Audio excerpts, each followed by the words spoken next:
back here, get back here, I'm done. No, no, no, no, no, no, no, no, no, no! Oh, yeah. Leave me alone! Dude, you have to do your job. I don't want to! I didn't have to do Silentium, why should I have to do this? Look, in place of Silentium, you did the timeline. It was a nice trade-off, but this is different. You don't have anything to trade it off with. Now stop whining and do your goddamn job. Can I just go out there and tell him it sucks? Quick and painless. No, proper review, now. I don't pay you to stand around. You don't pay me. I don't make money off of this. Now! Fine! Well, as you can tell, I'm not exactly excited about this. But, as I have taken it upon myself to share and spread my knowledge of Halo lore, the show must go on. So, just over a week ago, the final novel of the Kilo 5 series released, Mortal Dictata. With a prologue and 2 chapter previews, I was extremely excited for this book. It looked to cover some very interesting issues and had an exciting lead into Halo 4, much like Silentium. Perhaps it was my own fault for getting my hopes up, but as I'm sure you've all guessed, I was not exactly satisfied with this book. There's a lot to go over, so let's not waste any more time. This is Halo Mortal Dictata. I'll get a few things out of the way before we get into the summary. This book only deals with Venezia and Naomi's past. Jewel is out of the picture, Halsey is left to her own devices, while characters with no right to do so take the moral high ground, and Blue Team is never mentioned. So right off the bat, there aren't many Halo 4 relevant topics covered in this book. Anyway, the book picks up with Naomi and Vaz on Venezia. The Kilo 5 crew is looking to recover Pious Inquisitor, a Covenant vessel with a long history. And of course it's being sold to Naomi's father and a wanted terrorist, Stefan Sensky, by a Kigar named Fel. Meanwhile, Avumed Talcum is also in search of Inquisitor and is looking to hire a Kigar for the job. A skirmisher by the name of Chol Vaughn takes the job, though she secretly wants the ship to start a Kigar navy to prevent any alien force from threatening them again. An insurrectionist wants the ship for offense, a Kigar for defense, and Oni for data. 3 factions, 1 goal. I think now is a good time to interrupt the review and talk about the first major thing that annoyed me with this book, the aliens. Whenever we are focused on the Sangheili or Kigar, they are constantly making references to human sayings. Now, I know the Covenant studied humanity for quite a while, and many individuals would be familiar with human culture and ideas. However, what's the point in dealing with alien cultures and ideas if all you're going to do is make comparison to human cultures? It ruins the alien feel and comes off as nothing more than an analog of human culture with no depth of its own. Why not make up some Sangheili and Kigar sayings instead of constantly saying, "Oh, the humans have a saying for this situation"? As annoying as this is, I will compliment the book on trying to explore Kigar culture. I generally liked the idea in Glasslands when it took a look at Sangheili culture, and it was nice to take a look at the Kigar too. Sadly, not too much is really revealed, but the whole idea of the Kigar trying to form a proper military to keep things like the Covenant, or any foreign intruder for that matter, from dominating them again, is in fact interesting. Sadly, I cannot say the book really went anywhere with this. As we'll see later, this Kigar thing is more like background noise than an important plot point. On Venezia, Naomi is pulled out and replaced by Mal so Naomi can oversee a shipment of weapons to Talcum. Stefan, in the meantime, takes a look at Pious Inquisitor and ends up buying it from Fel, even securing a huragok, named sometimes Sinks, to maintain the ship. With a ship in hand, Stefan starts looking for a crew and eventually hears of Mal and Vaz, whom have been making names for themselves as XUNSC. Stefan brings the two to Inquisitor, now being called Naomi, and decides that they are just the people he's looking for. Unfortunately for Mal and Vaz, the two forgot to bring BB, the Oni AI that's been helping Kilo 5 since the beginning. As such, the two hope for another invitation to visit Inquisitor or to try and remotely insert BB via transmission. They do eventually try the latter, but BB is blocked by Sinks. In another quadrant of the galaxy, Chol is busy finding Fel. She eventually tracks him to Venezia and kidnaps her fellow skirmisher for questioning. With enough coaxing and promises of anonymity, Fel shows Chol where Inquisitor is. Chol and her crew are forced to cut their way into the ship and split up to take control. Unfortunately for them, Sinks is an oddball when it comes to huragok and very loyal to Stefan, and locks the skirmisher teams in different sections of the ship.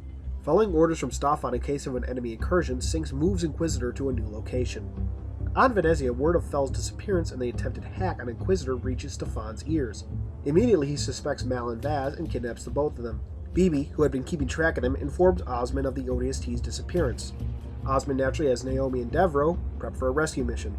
Meanwhile, as Mal and Vaz are tortured, though nothing more than punches and kicks, Vaz decides to hint to Stefan that he knows about the fate of Naomi, possibly saving the lives of the two ODSTs, certainly giving them more time to be rescued.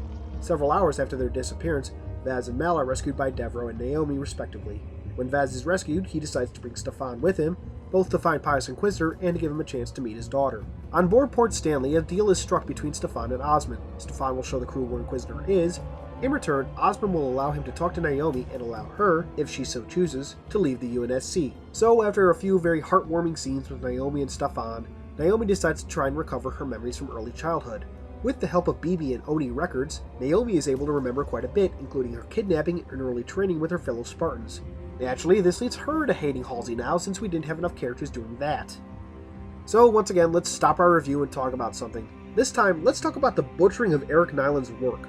We all know that certain elements of early fiction, notably Nyland's books, have since been revised by newer stories and lore. Most of these are minor, such as when humanity first encountered certain Covenant species, or when the BR came into service, so on and so forth. However, I feel a grievous crime has been committed with Halo 5, specifically Mortal Dictata. The original new prints of Fall of Reach all mention that haloCE decided to tell the Spartan recruits the truth of their mission, that they had been taken from their families, wouldn't be allowed to return, and all for the sake of humanity. haloCE's journal backs this up. Now, with Mortal Dictata, we suddenly get a new story out of nowhere. Here, haloCE lied to the recruits, even telling Naomi that her father had allowed her to be taken. In Fall of Reach, haloCE outlined the risks of lying to the Spartans. In Pariah, she openly gave Soren choices regarding his recruitment into the Spartan 2 program and undergoing augmentation. Now suddenly she's lying to the kids, unnecessarily I might add. It's a terrible bit of writing that exists only to make Naomi hate haloCE for reasons I cannot comprehend. Moving on with the story, sometimes Sinks tries to make contact with Stefan. While Kilo 5 is able to locate Pius Inquisitor, it ends up taking too long to fetch Stefan. As a result, Sinks refuses to take new orders unless it sees Stefan in person. You know, I hate to stop again so soon, but I do have to compliment 343 on the idea of a quote-unquote broken haloCE. It's different, it actually plays an important and relevant part of the story, and there's actually some payoff to it. Anyway, Kilo 5 makes their way to the Inquisitor, and Stefan convinces Sinks to allow himself and Vaz on board. Naturally, BB has Vaz sneak a fragment of the AI aboard to take control of the ship. After landing in the shuttle bay, Vaz and Stefan are able to meet up with Sinks. Stefan has Sinks open a communications channel throughout the ship to try and convince the Kig Yard to go peacefully. Naturally, they refuse. Vaz then uses this distraction to upload BB into the ship. For a second, all seems to be going according to plan until Sinks isolates BB in the ship's computers, cutting off access to drives and weapons. Outside, with no word from BB, Naomi and Mal force their way into Inquisitor. Once inside, they are able to communicate with BB via the same comm channel that Stefan had used before. However, the whole ship can hear the conversation.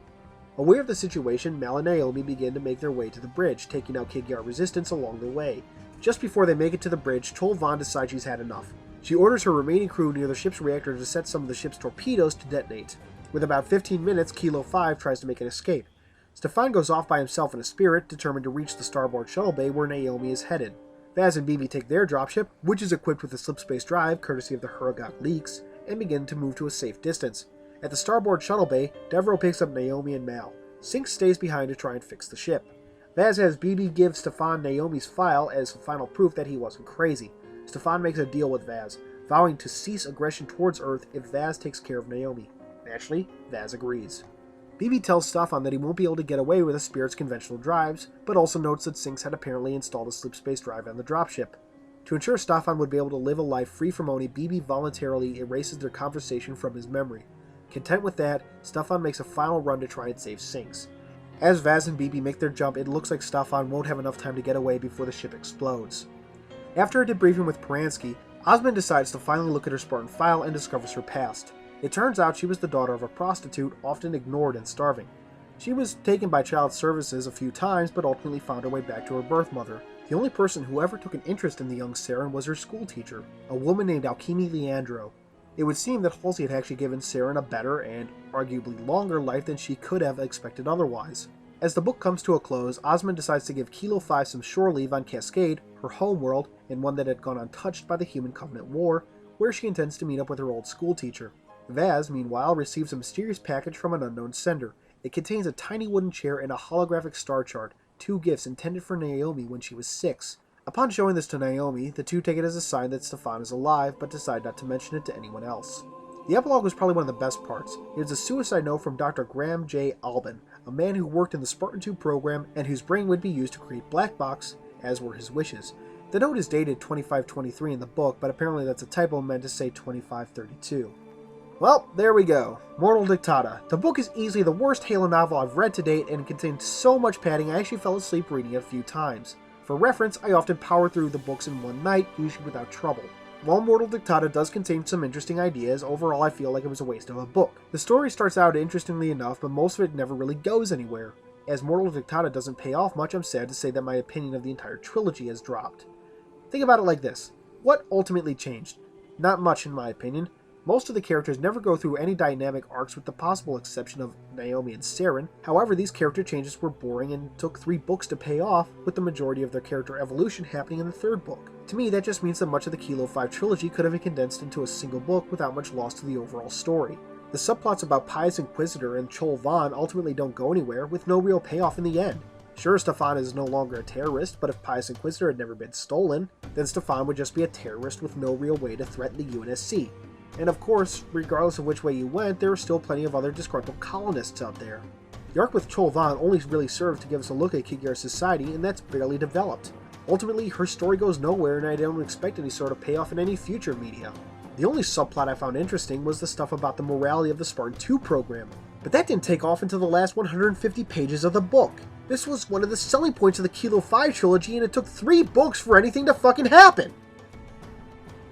Well, let's end this review before I start seeing red. If it isn't clear, this book is a terrible Halo novel, and I would only recommend getting it to finish off the trilogy. You really aren't missing much. Mortal Dictata gets a 4 out of 10. This has been Halo Canon. I need to go lie down.